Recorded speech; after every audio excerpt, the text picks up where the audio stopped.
주님의 이름으로 간절히 축원합니다.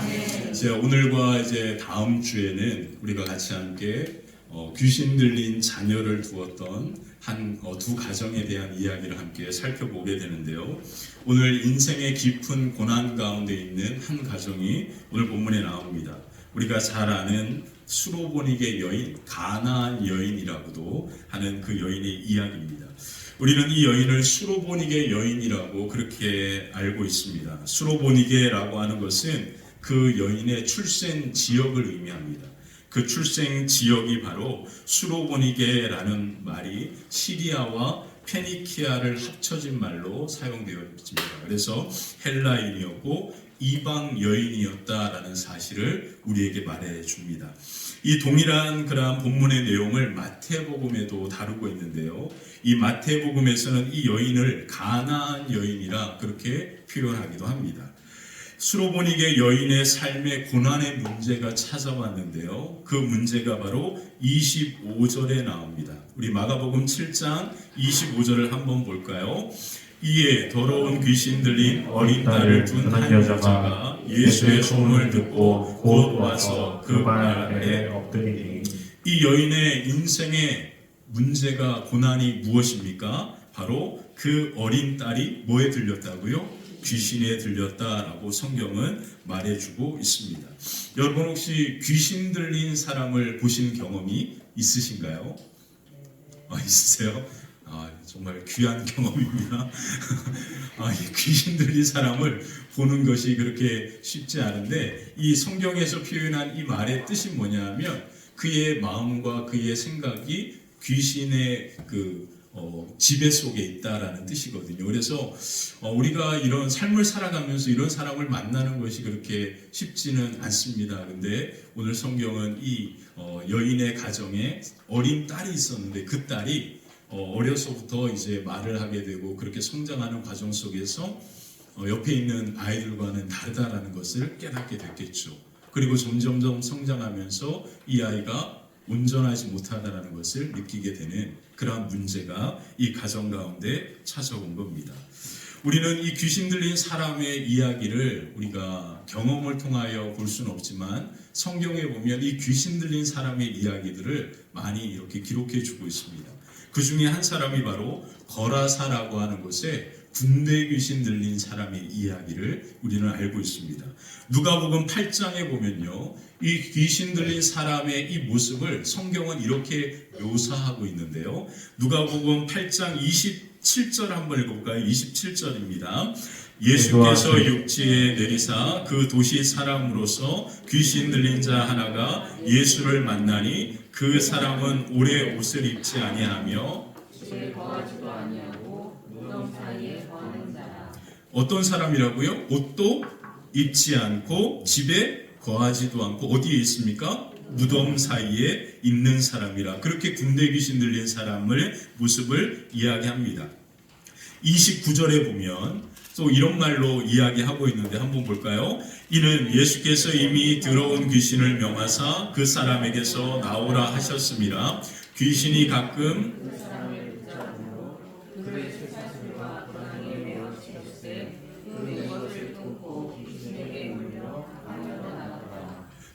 그 사람을 어떻게 할 수 없으니까 사람들은 쇠사슬에 그를 묶었다라고 표현합니다. 그리고 알지 못하는, 듣지 못하는 그러한 소리를 지르는 그 사람의 모습을 누가복음은 우리에게 이렇게 말하고 있습니다.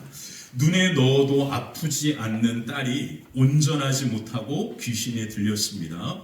옷도 입지도 않고 계속해서 이상한 소리를 냅니다. 그리고 돌아다닙니다. 아무리 잡아두려고 해도 그 힘이 엄청나서 도대체 그 아이를 감당할 길이 없었습니다. 이렇게 딸이 고통당하는 모습을 이 여인은 매일같이 지켜보면서 그 마음이 어떠했을까요? 말로 다 할 수 없는 아픔이 그 여인에게 있었습니다. 딸이 그렇게 된 것이 마치 자신의 잘못 때문인 것처럼 생각하기도 했습니다. 자신의 죄 때문에 그 딸이 이와 같이 몹쓸 병이 들었다라고 생각했을 겁니다. 그러면서 자기의 가슴을 치고 자기를 원망하면서 매일같이 고통 가운데 살았던 여인입니다. 그 딸을 고치기 위하여 수많은 방법을 다 동원해 보았겠죠. 그러나 아무 소용이 없습니다. 그런데 어느 날 예수님에 대한 소문을 듣게 됩니다. 예수님을 만나기를 간절히 기다리고 있습니다. 왜 그럴까요? 그 예수님만이 그 딸을 고칠 수 있기 때문입니다.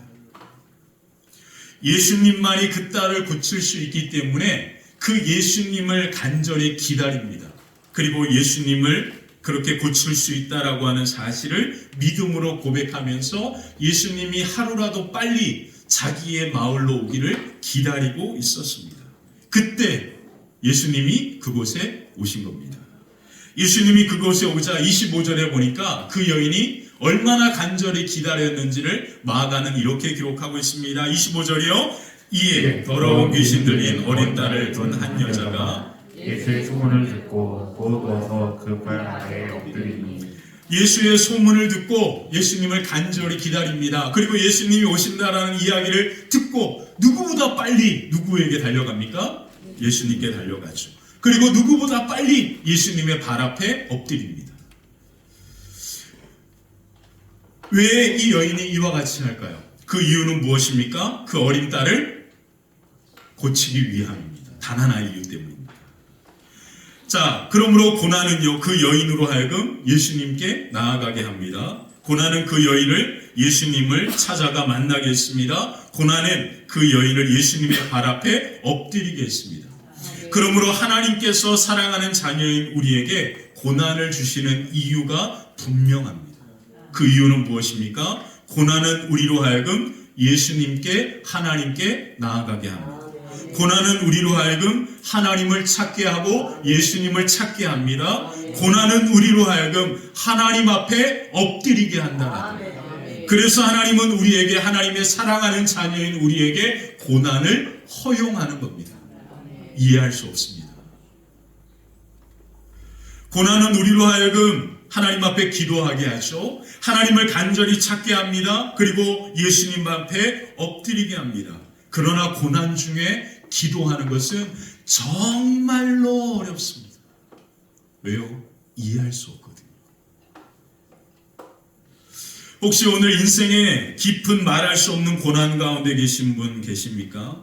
오늘 여러분들이 하나님 앞에 나와 하나님을 찾고 하나님을 만나고 하나님 앞에 엎드려 기도할 때 하나님께서 이 여인의 기도를 들으시고 그 고난에서 승리케 하셨던 것처럼 오늘도 저와 여러분들 가운데 하나님께서 승리케 하시는 놀라운 은혜가 가득하게 되시기를 주님의 이름으로 간절히 축원합니다.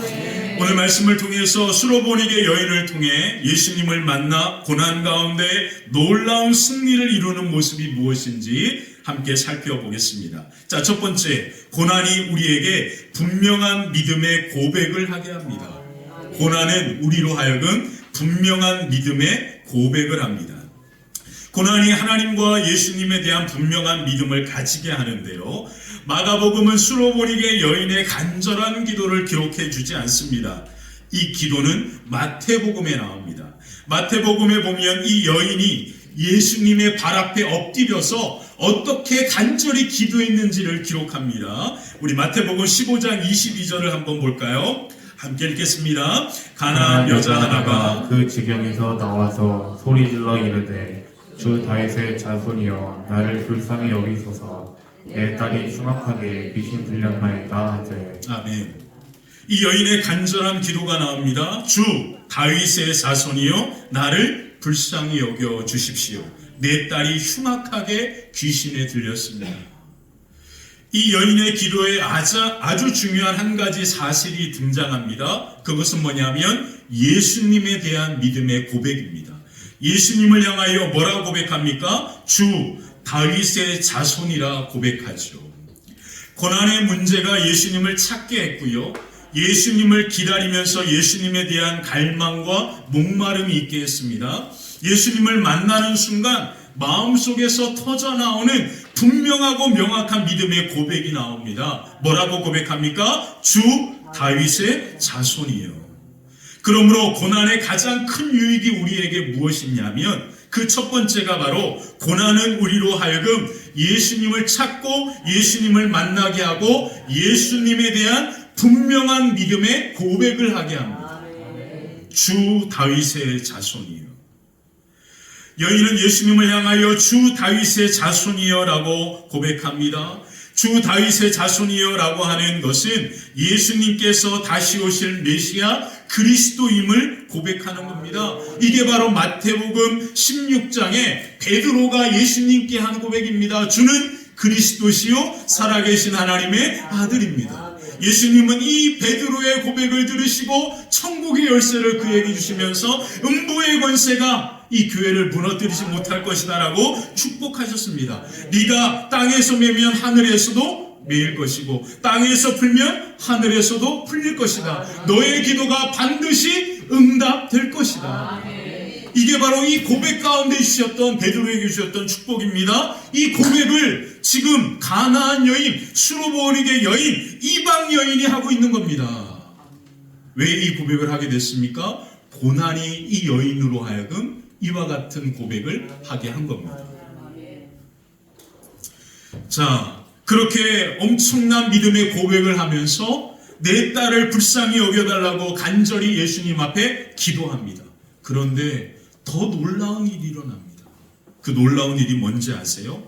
예수님께 분명한 믿음으로 간절히 기도하는 그 여인의 기도를 예수님은 거절하십니다. 이게 기가 막힌 거잖아요. 우리가 고난 가운데 예수님을 찾고 하나님을 찾고 하나님께 나아오고 하나님 앞에 간절히 엎드려 기도합니다. 근데 우리의 기도를 하나님께서 응답하지 않을 때 그 상황인 거죠. 예수님께서 이 여인에게 이런 말씀을 하십니다. 27절 한번 읽어볼까요? 예수께서 이르시되 자녀로 먼저 배불리 먹게 할지니 자녀의 떡을 취하여 대들에게 던짐이 마땅치 아니하리다. 아멘. 왜 예수님께서 그녀의 분명한 믿음의 고백에서 나오는 간절한 기도를 거절하십니까? 그러면서 이렇게 그 예수님이 거절하면서 이렇게 말씀합니다. 먼저 내 자녀에게 그들이 원하는 것을 먹게 할 것이다. 이것은 영어 성경을 번역한 거예요. 영어 성경에 보면 예수님께서 하신 이 말씀, 우리 한글 성경에는요, 자녀로 먼저 배불리 먹게 할지니라고 하는 이 먼저에서 우리는 어떤 느낌을 받냐 하면, 하나님의 자녀 외에는 예수님은 전혀 관심이 없다라는 의미로 받아들일 수 있습니다. 근데 영어 성경을 보면 first라는 말을 씁니다. 이게 뭐냐면 첫 번째라는 뜻도 되잖아요. 영어의 처음, 먼저라고 하는 의미로 한글은 먼저라고 그렇게 고백했는데, 저는 이 말씀을 묵상하면서 무엇을 느꼈냐면 첫 번째로 하나님의 자녀들에게 그들이 원하는 대로 먹게 할 것이다. 첫 번째가 있으면 그렇잖아요. 그죠? 이해되시죠? 제가 말하려고 하는 의도가. 예수님께서 그 여인에게 이와 같이 이야기합니다. 첫 번째로 내 자녀들에게 그들이 원하는 것을 먹게 할 것이다. 그러면서 이런 말을 덧붙여요. 내 자녀들의 떡을 개들에게 주는 것이 옳지 않다라고 하는, 예수님이 정말로 매정하게 거절하는 것처럼 우리가 이 말씀을 이해할 수 있습니다. 예수님의 이 말씀의 핵심은 나의 자녀들이 원하는 모든 것을 첫 번째로 먹게 할 것이다 라는 그 첫 번째라고 하는 말 속에 숨어져 있습니다. 예수님은요, 그녀의 간절한 기도를 거절하신 것이 아닙니다. 오늘 이 예수님이 이렇게 그 여녀에게 하신 이 말씀은요, 그녀에 대한 거절이 아니라 오늘 우리에게 이 말씀을 하고 싶었던 거예요. 이방 여인으로 하나님의 자녀가 아닌 이 여인이 예수님께 와서 간절히 기도했는데도 불구하고 예수님은 그 기도를 뭐 해주셨다? 들어주셨다. 하물며 하나님의 자녀인 너희가 내게 와서 모든 원하는 것을 구하면 내가 반드시 그들에게 그 기도를 응답해 주겠다라는 뜻입니다. 우리는 이 말씀을 자꾸 그 여인에 대하여 예수님이 거절하는 쪽으로만 생각하는데, 이 말씀은 그녀를 향한 게 아닙니다. 예수님은 이미 그녀의 기도를 들어주기로 결정하셨습니다. 근데 왜 굳이 이 말씀을 하실까요? 예수님 주변에 그 여인과 함께 수많은 예수님을 믿는 사람들이 그 주변에 있었던 거예요. 내가 지금 이방 여인이 내에게 무릎을 꿇고 엎드려 기도하는 이 기도도 내가 들어줄 건데, 하물며 하나님의 자녀인 너희가 내게 와서 기도하면 너희가 원하는 모든 것을 내가 너에게 허락해 줄 것이다. 그것을 예수님은 주변에 모여있는 모든 사람들에게 오늘 우리에게 말씀하길 원하신 겁니다. 그러므로 나의 자녀들이 원하는 모든 것을 주님 앞에 구하면, 나의 자녀들이 기도하는 그 모든 것에 내가 반드시 뭐 하겠다? 응답해 주겠다. 내가 먼저 응답해 주겠다, 이런 뜻인 거예요. 하나님의 자녀가 아닌 이방 여인도 분명한 믿음으로 예수님 앞에 기도했을 때 예수님께서 그녀의 기도도 들어주셨는데, 하물며 하나님의 자녀된 우리의 기도에 예수님이 반드시 응답하실 줄 믿습니다. 그것이 예수님이 이 여인에게 하신 그 말씀이 오늘 우리에게 하는 첫 번째 중요한 메시지입니다. 그래서 마태복음 7장 11절에 예수님은 무엇라 말씀하셨습니까? 너희가 악한 자라도 좋은 것을 자식에게 줄 줄 알거든 하물며 하늘에 계신 너희 아버지께서 구하는 자에게, 다시 한번, 너희 아버지께서 구하는 자에게 아멘이십니까? 하늘에 계신 우리 아버지께서 반드시 믿음으로 하는 그 기도 위에 응답해 주실 줄 믿습니다. 그러므로 믿음에서 나온 기도는 생명을 살리는 놀라운 능력이 있는 거예요. 기도의 대가인 이엠 바운즈라고 하는 목사님이 쓰신 책 중에 기도의 능력이라고 하는 책이 있습니다. 기도의 능력이라고 하는 책에서 기도의 중요성에 대하여 이런 말씀을 했는데요. 제가 그 말씀을 읽어드리겠습니다. 일 때문에 바쁘다는 핑계로 기도하지 않으면 신앙이 침체에 빠질 뿐만 아니라 일 자체도 망쳐버린다. 기도 없이는 어떤 일도 제대로 이룰 수 없다. 왜냐하면 기도가 없는 일에는 하나님께서 함께 하시지 않기 때문이다. 그러므로 오늘 우리가 원하는 그 모든 것을 좋으신 아버지 하나님 앞에 분명한 믿음으로 기도할 때 그 기도 가운데 하나님께서 함께 하시고 하나님께서 역사하시는 그 은혜가 우리 가운데 가득하게 될 줄 믿습니다. 그래서 패트릭 존스톤 목사님은 이런 말씀을 했어요. 내가 일하면 내가 일하는 것이지만 내가 기도하면 하나님께서 역사하신다.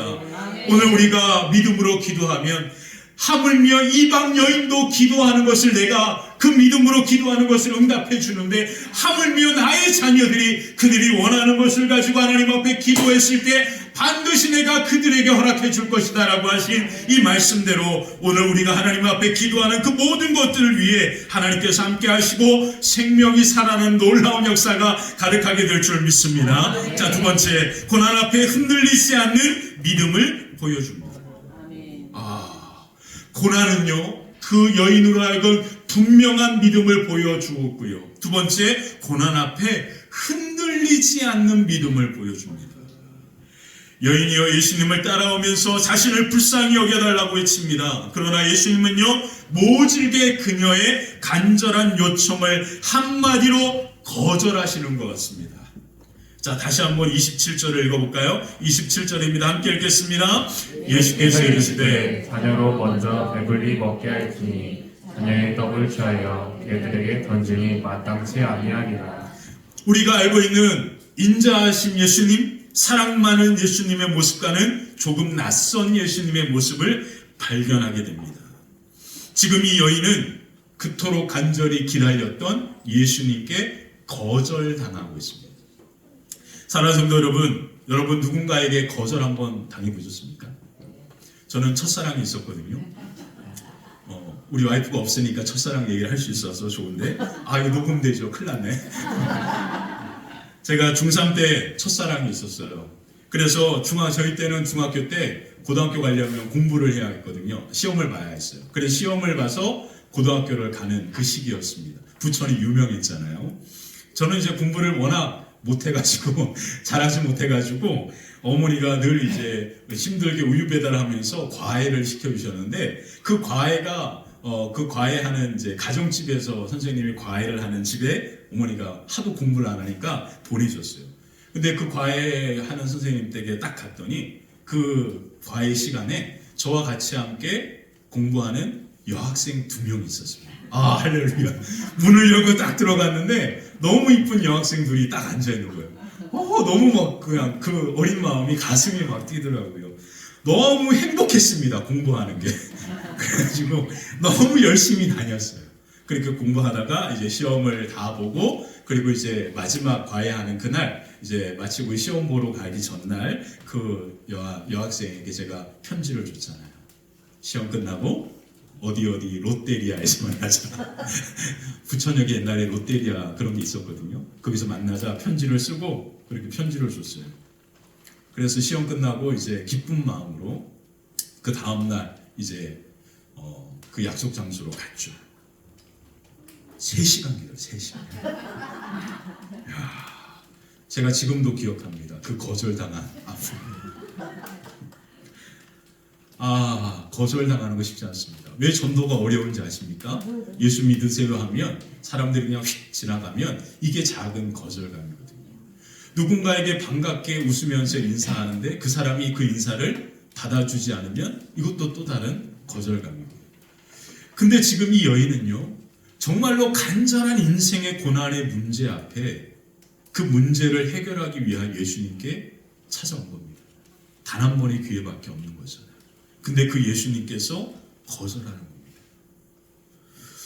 우리도 고난 가운데 기도할 때 하나님께서 마치 우리의 기도를 거절하는 것처럼 느낄 때가 참 많이 있습니다.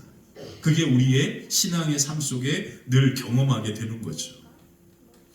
그러나 예수님께서 오늘 이 여인에 대하여 이렇게 하시는 분명한 이유가 등장합니다. 그 이유가 뭐냐면 어떻게 보면 이 여인은 평생 동안 이 거절이라고 하는 마음의 상처 속에 살아온 여인이었어요. 그 여인이 사랑하는 딸을 품에 안았을 때 그 딸이 얼마나 이뻤겠어요.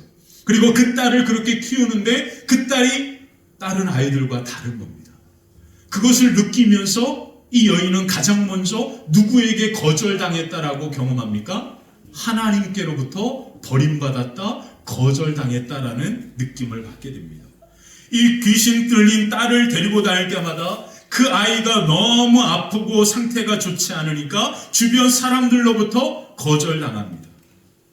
수로보니게 여인은 그 아이로 말미암아 하나님께로 거절당하는 인생이었고 그리고 주변 사람들로부터 거절당하는 인생이었고 우리가 잘 아는 것처럼 그 이쁜 딸에게서도 거절당합니다.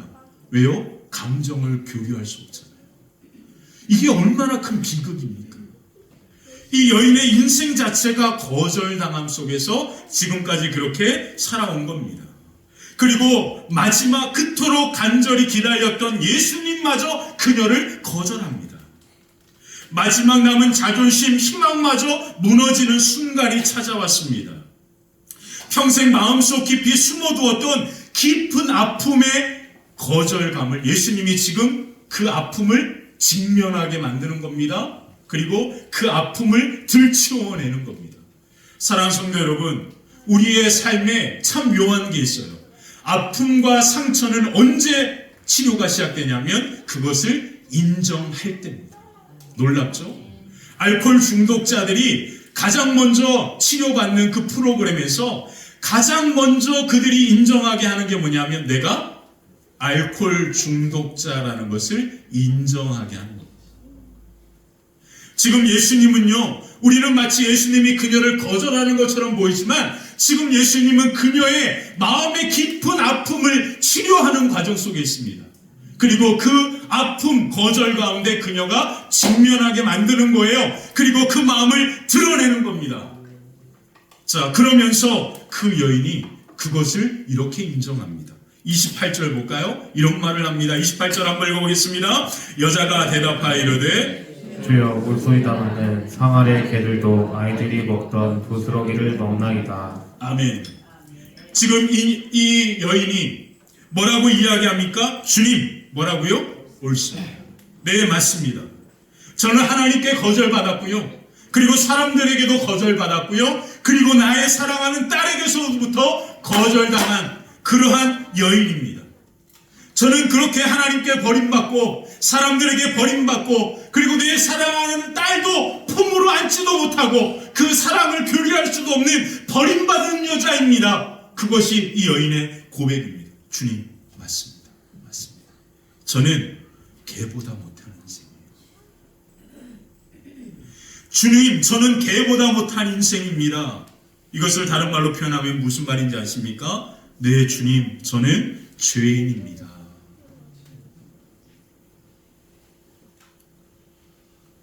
네, 주님 맞습니다.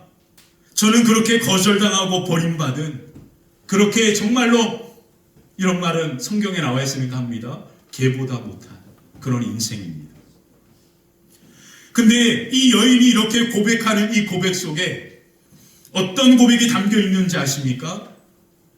제가 하나님께로부터 버림받았고 사람들에게 그리고 사랑하는 딸에게 버림받은 개보다 못한 인생입니다. 그렇기 때문에 저는 예수님밖에 없습니다.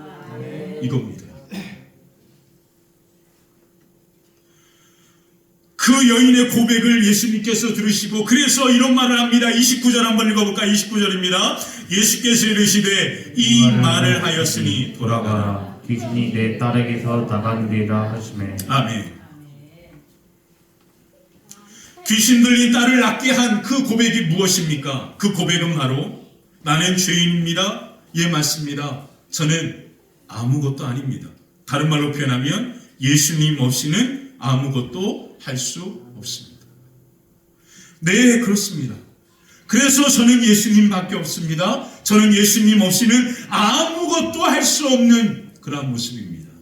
그렇게 이 여인이 그렇게 고백을 했을 때 그 고백을 예수님께서 들으시고 뭐라고 이야기합니까? 이 말을 하였으니 돌아가라. 내 딸이 치료되었다. 예수님께서 이 여인의 고백을 들으십니다. 어떤 고백입니까? 예, 예수님. 예수님 없이는 아무것도 할 수 없습니다. 이 여인의 믿음의 고백이 이방 여인으로 더러운 귀신인 딸을 치유하는 놀라운 역사를 이루었다라고 오늘 성경은 우리에게 말해주고 있습니다. 그러므로 고난은 우리로 하여금 예수님 없이는 아무것도 할 수 없다라고 고백하게 만듭니다.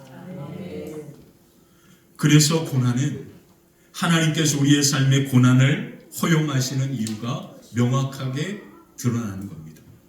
우리는 고난에서 비로소 내 힘과 내 노력, 사람들의 거절당함, 내 아픔, 내 마음의 상처, 아픔, 이 모든 것들을 다 넘어서 우리는 고백할 수밖에 없습니다. 예, 예수님, 저는 예수님밖에 없습니다.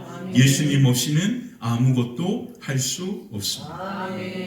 고난이라고 하는 풀무불과 같은 곳에 하나님께서 우리를 집어넣는 이유는 우리는 그 고난 속에서 하나님의 그 모습을 이해할 수 없고 그리고 용납할 수도 없지만 우리는 계속해서 하나님이 우리를 거절하는 것처럼 마음의 깊은 아픔과 상처를 우리가 경험하지만 이 고난의 풀무 속에서 우리 안에 불순물들을 제거하고 교만한 생각들을 사라지게 하고 우리의 마음의 모든 것들이 다 사라진 후에 우리 마음에 순수한 믿음 단 하나, 예수님 없이는 아무것도 할 수 없다라는 것을 고백하게 만드시는 것이죠. 순수한 믿음의 고백 위에 하나님의 놀라운 역사가 시작되고 하나님의 놀라운 치유와 회복의 은혜가 저와 여러분들의 걸음 위에 아름답게 임하게 될 줄 믿습니다. 혹시 인생에 말할 수 없는 고난 가운데 하나님 앞에 마치 거절당한 것 같은 마음이 드십니까? 오늘 이 여인과 같이 예수님 없이는 아무것도 할 수 없다라는 이 고백을 저와 여러분들이 주님 앞에 드릴 때 오늘 이 말씀을, 이 고백을 여인으로부터 들으시고 예수님께서 그 딸의 귀신 들림을 치료하시고 놀라운 승리가 임하였던 것처럼 하나님의 놀라운 역사가 우리 사랑하는 성도님들의 걸음과 가정 위에 가득하게 되시기를 주님의 이름으로 간절히 축원합니다. 기도하겠습니다.